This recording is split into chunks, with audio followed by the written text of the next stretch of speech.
வாங்க திக்கான குதிரைவாலி கஞ்சி என்னோட ஸ்டைலில் எப்படி செய்கிறதுன்னு பார்க்கலாம். இந்த கஞ்சோட ஒரு தொகையில் வச்சு சாப்பிட்டா பிரியாணியே தூத்துரும். ஒரு கப் குதிரைவாலி அரிசியை 2-3 தடவை கழுவிட்டு ஒரு குக்கரில் எடுத்துக்கோங்க. அதில் பாதி கப்பு ஓவர் நைட் ஊற வச்ச பச்சை பயிரை வடிகட்டி சேர்த்துக்கோங்க. 2 பச்சை மிளகா, 1 டீஸ்பூன் ஜீரகப்பொடி, 1 டீஸ்பூன் மிளகு பொடி, 2 இன்ச்சு இஞ்சியை தட்டி போட்டுக்கோங்க. தேவையான அளவு உப்பு ஆட் பண்ணிக்கோங்க.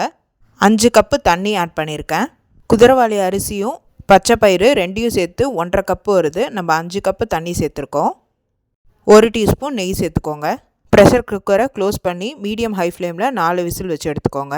டேஸ்டியான குதிரைவாலி கஞ்சி ரெடி. சுட சுட அப்படியே சாப்பிடுவீங்கன்னா கன்சிஸ்டன்சி கரெக்டாக இருக்கும். இல்லைனா 1.5 கப்பு சுட தண்ணி ஆட் பண்ணி டைல்யூட் பண்ணிக்கோங்க.